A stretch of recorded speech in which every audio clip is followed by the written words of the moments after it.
there's clear evidence historically and also today that a lot of the alphabet agencies or the powers that be are deeply invested and connected to this emerging psychedelic sector, if you will. And speaking of weaponization, like at some point, psychedelics went from being a primarily anti-war sort of viewpoint that collectively were held around them and that were rallied around psychedelics going back to the 60s to now being a tool of the establishment where they're, extending the first access to various psychedelic assisted therapies to special forces and first responders. And this is directly packaged in a lot of the public messaging that's going out. And I understand that this is going to be what unites both sides of the political aisle and what is happening in favor of public support of psychedelics. But there's also a lot to unpack there about how something that could, if you consume it under your own direction and a framework, and a lot of transparent communities have been doing this for a long time, would for most people lead you to want to be anti-war. And I think that's a fair statement. For a long time, psychedelics, you have this experience, you all feel connected. And now the messaging is that we're going to use psychedelics to extend the operability of active duty military. And I've actually been at a conference and heard a 4-star military general saying that he was concerned about the potential use of MDMA with active duty soldiers because it might cause them to think twice before pulling the trigger when deployed in combat. And like, that's a huge shift in the narrative around psychedelics from being this anti-establishment, peace and love, utopian future where all of humanity rekindles the fraternal connection we have to we're going to use psychedelics to extend the operability of our active duty soldiers. So again, there's a lot to unpack and very, very powerful forces. But when you start to see some of the headlines and narratives rolled out, one thing I've critiqued is that almost every single headline or news segment, be it the BBC, Fox News, ESPN, et cetera, links psychedelic use to mental health as though it was in some ways it's a pharmaceuticalized version of the psychedelic renaissance, quote unquote. And I'm often saying, well, what if I just want to eat mushrooms and see the flaming lips, in a safe way? I'm an adult. And what if I'm mentally healthy and I want to use psychedelics or mushrooms for the betterment of well people? Or what if I don't want to have a $15,000 therapy that's covered by a third-party insurance provider, which I have, my employer to thank for? What if I just want to grow my own mushrooms and do it my own way? And the fact that that is not universally accepted, that prohibitionists or Prohibition 2.0 arguably is this corporatized version of psychedelics where you have to get official clearance and it's super rigidly hierarchically controlled and you have to get a special note from the doctor and you have to pay, $15,000 to do it this way. I think that's really, unfortunately, where the lion's share of attention is right now when you have tens of millions of people quite safely consuming psychedelics under their own self-directed framework. Now, to finish the thought, I understand that making population-level decisions is no easy task if you're in public office or whatever, but a lot of us have understandably lost faith, and a lot of our political leaders and a lot of the direction that those interests are taking us. So I'm sure people will give us the benefit of the doubt when we say, we're skeptical about the direction that the psychedelic renaissance is heading at this point.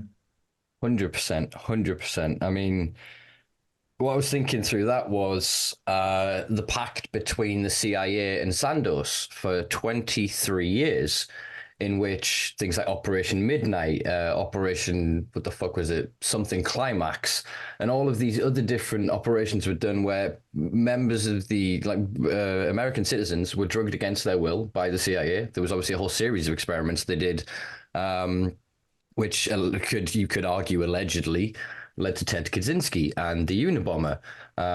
There's a link obviously as well if you look at the book Chaos, who by the author whose name escapes me right now, with Charles Manson. And Manson was alleged to have figured out, and I think under the direction personally of the CIA and other national interests, because obviously they were trying to use LSD in operating theaters in the military setting as a truth serum. They also considered it as a military weapon to tap into waterways in other countries so they could get them all fucking off the tits, and then they could just walk in there and take over it. But if you look at what happened with the mass manipulation, this kind of hypnosis and inculcation into a bastardized view of anti-establishment while being establishment directed actions leading to, the Tate murders and the Manson family murders. Like, Charlie never killed anybody. That's not me defending him, but everyone goes, oh, mass serial killer. He never killed anybody. He convinced runaway teens, often from quite not the worst backgrounds when you look at them as a whole, to go away and commit the most vile things, while then they were high on LSD, getting chaos. It's alleged that he would often not trip with them, so he would be lucid to even be able to direct their trips. And I speak of somebody who's had hundreds of LSD trips and many other fucking compounds. And yes, there is a certain point of susceptibility, of gullibility to certain things. I do not trust to get to that state of vulnerability and be in a room with healthcare professionals that for 20 plus years have told me my drug use makes me a druggie and an addict and a bad person, that they're then going to tell me and talk to me in that setting. They're going to decide what totems, iconography, what music, can I wear the light? Should I put the thing over my eyes? Do I sit now? Like, fuck off. Like, that should exist exactly as you say for very specific settings. And I agree with the first iteration of experimentation that we're doing sort of on end-of-life patients, because anyone that's taken these fucking drugs will know what that can do to one's sense of self and connection to the world and their fear of death, etc. So 100%, yeah.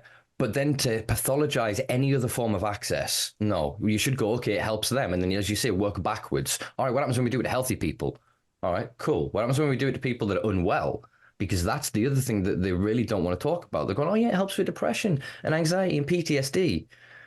When you look at some of the earliest research, especially, I'm sorry, I'm in a bit of a diatribe here, Dennis. Some of the early work from a Scottish psychiatrist, again, whose name escapes me, from the 1840s, 1850s. And he was using Indian hemp, as it was called at the time, cannabis imported from India and the colonies, to treat psychosis and schizophrenia, what would later become schizoid-type disorders. And he won awards for it. And it was literally having phenomenal success. There was then other accounts much later on into the sort of the 1950s and 60s where they're using compounds like LSD on, like I said, people with schizophrenia, etc. And it's resetting their default neural network, which tying back into where we were before, of that ego death. And I think that's something that you wonderfully touch on in your comedy, is these kind of narcissistic, what I see it written as, neo-shamans. I think I do. Whenever you go tap into that, I'm just like 100% popcorn, just like yes, because it's so pompous and so quintessential of that authoritative system to go, oh, you want drugs? Oh, okay, we'll establish this framework and this system. Like you said, like the logistics on it. I think it was David Nutt in the UK. He said at a talk one time, they spent over £1 million to get enough MDMA for one dosage session because of all of the bureaucracy and bullshit. I could ring somebody now and get that here for 25 quid. It's insane. I've been covering the dynamics of the legacy or underground market for that reason. And I think a lot of these for-profit interests don't necessarily understand how formidable of a competition the legacy market presents to a regulated, controlled supply.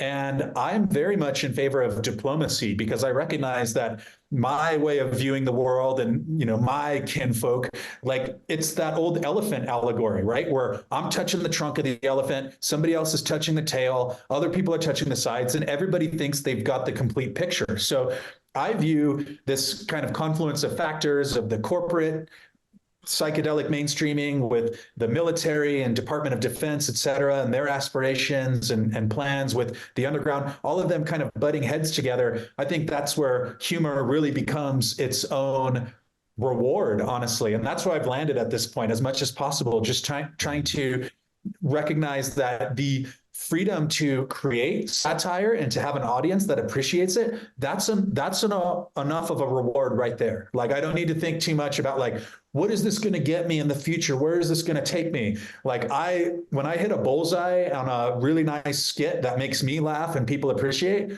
that's all the recognition I need right there. So it has been nice to get invited to conferences. I got to come to England twice this year and speak on a big fancy lecture at the University of Exeter. That was wonderful and validating, right? And there's been other cool opportunities like that to MC a number of conferences and to interview some very reputable figureheads. But at the end of the day, I'd like to say that diplomacy is going to be increasingly important, and humor is very important because that I don't know what direction the psychedelic quote renaissance is going to go. It certainly seems like it's going to be very regulated, hierarchically controlled, et cetera.